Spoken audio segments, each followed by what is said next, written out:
San Francisco's next super tall building is on the table at 536 Mission. Fisherman's Wharf is trading aliottos for a new waterfront plaza. The final portion of the Bay Meadows in San Mateo is moving ahead with more office space. Daly City's Westlake is adding 200 plus apartments, and SB 79 just greenlit taller homes around transit. Then we'll move on to the money, the latest CPI print, the Fed's rate cut, and what all this means for pricing power, inventory, and your next move. We're gonna talk about several stories with real implications. Let's dive in. Let's kick off first with the biggest news in San Francisco. 536 Mission Street in Soma might be the next super tall building in San Francisco. Developers filed permits for two options. And here's the two options, just in case you're curious. Either a 752-foot office tower or a 698-foot mixed-use tower with 370 apartments stacked on top of the offices. On the plus side, this could add hundreds of new homes in a prime spot next to the Salesforce Tower and the Montgomery BART station. Or if it stays office heavy, it could anchor more jobs downtown in San Francisco. The flip side, well, vacancy is still really high, especially in San Francisco. I think it's still over 30%. It's one of the higher urban settings in all of the nation, if it's just offices. The financing isn't quite nailed down yet, and some say another glass giant could overwhelm the Soma neighborhood. Housing advocates are pushing for apartments, and business leaders want more office space. And the public, as in you, if you live in San Francisco, or if you travel to San Francisco for work, or you live in the Bay Area, sometimes you go to San Francisco for pleasure. What do you think San Francisco should do here? Should the next big tower be more housing, more jobs, or a balance of both, or maybe retail? Let me know what you think in the comments below. Now moving on to Fisherman's Wharf. Aliottos is closing after a century in business, and in its place, the city is planning a $10 million plaza with food pop-ups, string lights, and even a lagoon feature. For tourists, it's a family-friendly upgrade that will expand the waterfront access for Fisherman's Wharf. Now, I don't know when was the last time you visited. As a kid, I would cut school and I would go to the arcade on the pier. Obviously, the seals were always there. As you know, San Francisco is not always hot and sunny. In fact, it's more often cool with the clouds. It was like the perfect getaway. I don't know what your most fond memory is in Fisherman's Wharf, whether you grew up in a city or you visited from out of town. I would love to hear what would you like to see come to Fisherman's Wharf. But the locals feel really torn. Now, they're losing a potentially really historic restaurant, and some people are saying that the plaza just feels like it's erasing a part of San Francisco's story. Construction will also disrupt the area before opening in 2026. Tourists are excited because obviously there's gonna be new features. Neighbors are nostalgic. They want the restaurant to return or an equivalent.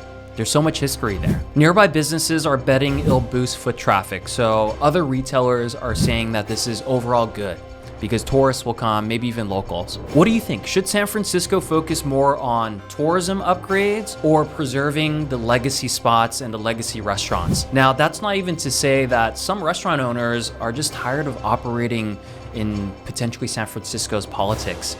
And that is something else to be said about this story as well. Now let's move down to San Mateo. Bay Meadows is moving into its final phase, and they're building two new office buildings, 67 homes, and more retail space. I don't know if you've been to Bay Meadows yourself. I live in San Mateo, and that's obviously a great spot for my 2-year-old to run up and down that water feature they have right next to the Whole Foods and a Pete's Coffee. There's multiple restaurants there, and it's a pretty good place to just hang out after grabbing some groceries and just walking around. It's simply pretty sunny in San Mateo as well, so it's a nice spot to visit. While most office projects are frozen in the Bay Area, this one's moving ahead with 88% of its existing space is currently leased, if you didn't know that, much of it by Roblox. The pros is it's transit oriented, it's already proven and successful for that area. It's, modern, newer buildings, and it's going to bring jobs. What are the cons, people are saying? Well, risk of oversupply. Disruption for neighbors, potentially guaranteed because there's gonna be more construction. Maybe that's short term. And it's mostly offices with relatively fewer homes. And we all know that housing's needed, especially San Mateo's stance of building more housing near the transit corridors. Businesses see resilience. I know neighbors worry about more traffic. If you live close by, share your thoughts on this. And urbanists say it's growth mode again for the area. What do you think? Do you see Bay Meadows as the future of the peninsula, as a place that a lot of people would visit? What retail shops or stores or brands would you like to see come to Bay Meadows in that retail spot that they're building out? Let's move up north again to Daly City. It's making its first big housing move in 15 years. It's called the Chester at Westlake. 244 apartments replacing the old Burlington coat factory. I don't know if you guys have fond memories there, but I personally haven't visited that spot, and fairly walkable to the BART station, probably a 15-minute walk uphill at least. Maybe this could be a better use. Here's the good. It adds rentals in a market with super low vacancy and rising rents. So hopefully it helps with the rising rents. Hopefully it helps with people looking for housing. It reactivates the Westlake Shopping Center if it hasn't already. It's fairly well maintained, and there's a few shops that I'm sure a lot of locals and residents do visit. Here's the bad though. Most of the rentals are gonna be market rate.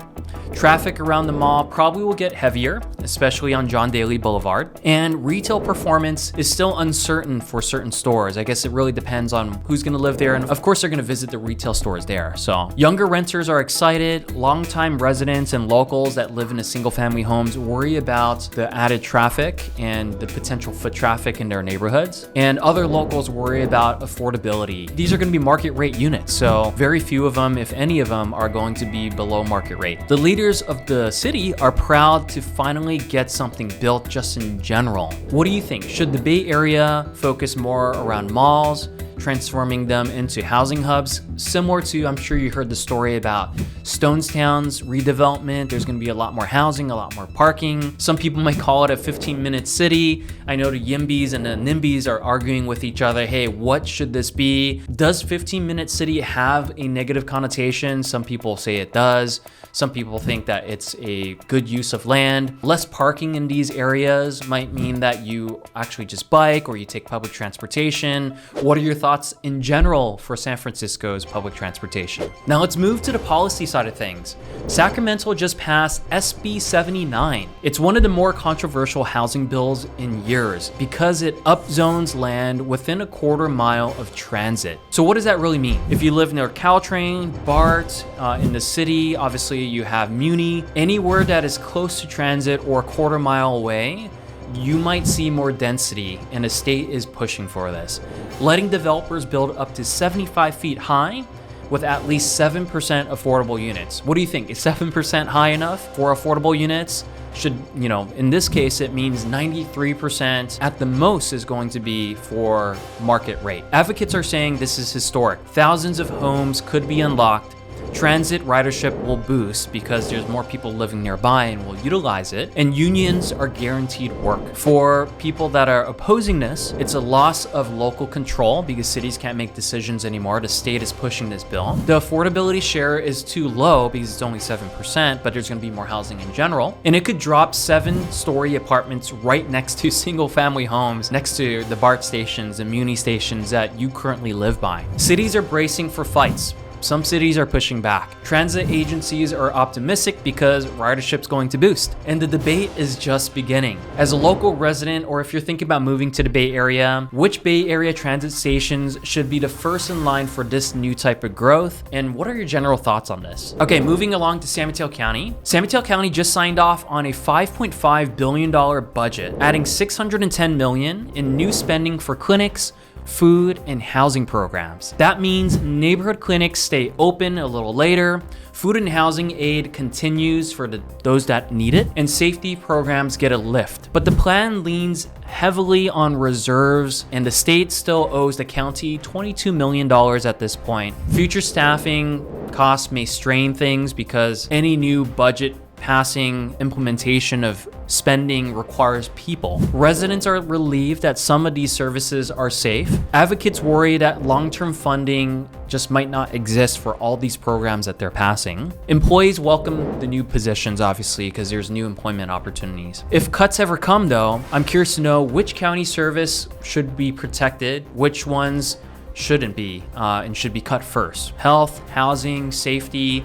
I mean, we can get granular on each one, but that's an interesting thing to really think about, because I think most cities in the peninsula and just in general are running on deficits right now. All right, moving back to San Francisco.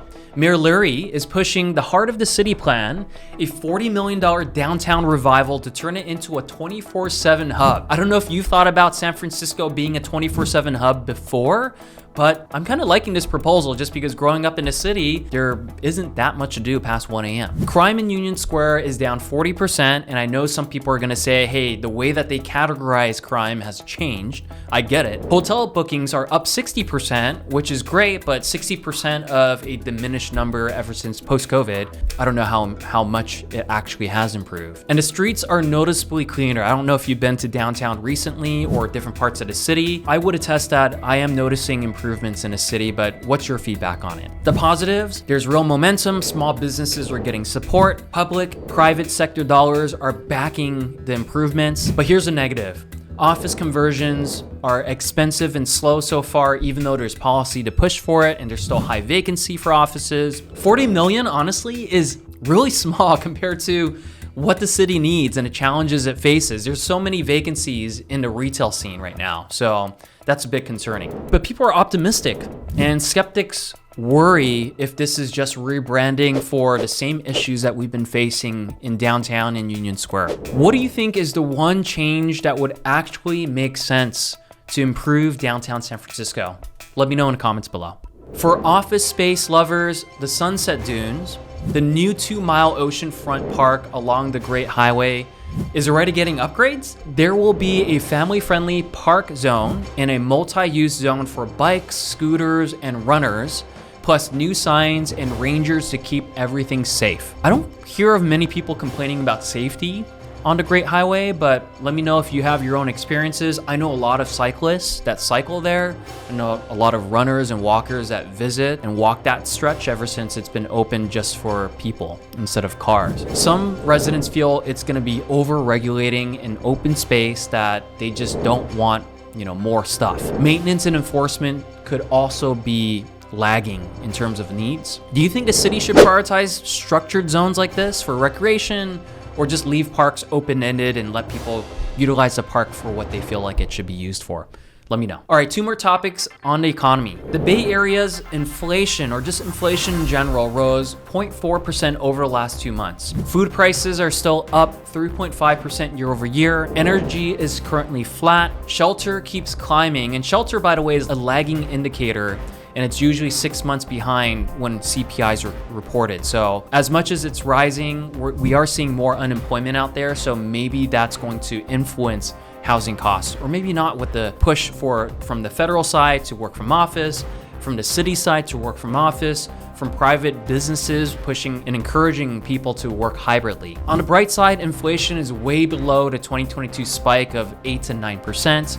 Supply chains are more stable than that time and from post-COVID or during COVID, but energy is still rising. The downside, though, is groceries are more and more expensive. I don't know about you, but I would say my grocery bills have increased ever since 2022. Housing and household goods are adding pressure, and CPI data feels disconnected from reality sometimes because they're measuring things that some of them maybe don't matter to us as residents here. Some people are relieved that it's not spiraling out of control. Some people are concerned that tariffs might actually be inflationary, but we haven't seen it just yet. Others are frustrated that the grocery bill is much higher than what they used to pay. Similar to me, I'm not frustrated, but of course, who wants to pay more when it used to cost a little less, right? And many remain skeptical that CPI is matching our living experiences, especially here in San Francisco. What do you think? I mean, you go grocery shopping, you visit your local shops. Are you seeing more or less people? Are you seeing your bill increase? Curious to hear what you're experiencing. And lastly, from the prior Fed meeting, the Fed cut interest rates for the first time in 9 months.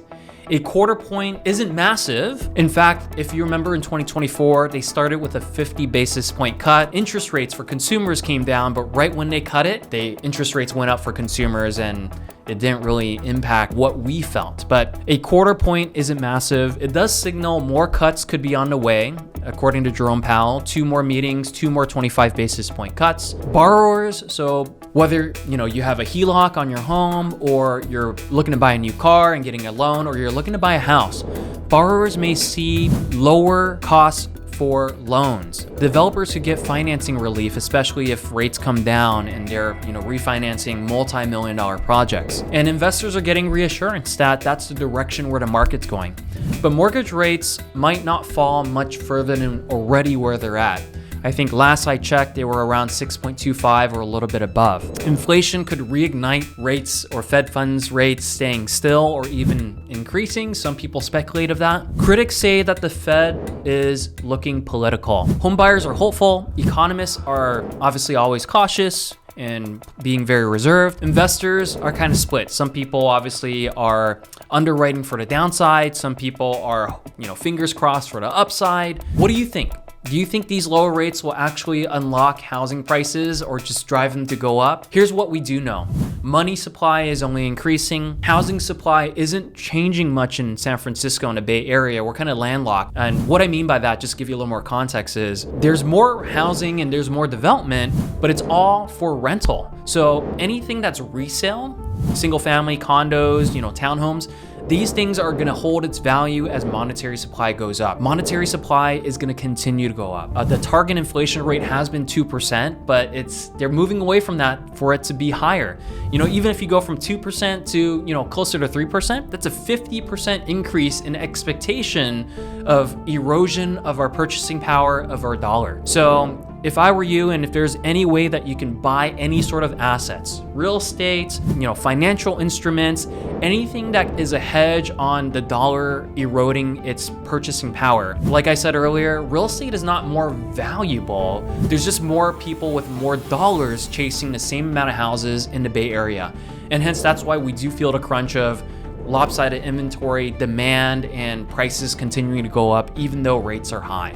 So what are your thoughts on interest rates, the Fed funds policy, where inflation's at, monetary supply going up? Would love to hear it in the comments below. So from state bills unlocking new housing to skyscrapers rising in downtown San Francisco, from canceled projects to parks being reimagined in San Francisco once again, the Bay Area is rewriting its story in real time. On a weekly and bi-weekly basis, I'm gonna give you the top stories and talk about it, give you the pros and cons, what are people saying, and I'm gonna challenge you to give your feedback, because obviously this is where we live, and I'm sure you're curious about how it's going to develop. Some changes are bringing optimism, others spark a lot of frustration, but all raise the same question. How should our region grow next? What would you like to see change? And this is just a discussion between you, other viewers, and myself, but maybe we can make an impact. If we do share our thoughts, it should be heard by our local council members and our local government officials. And I really want to hear from you.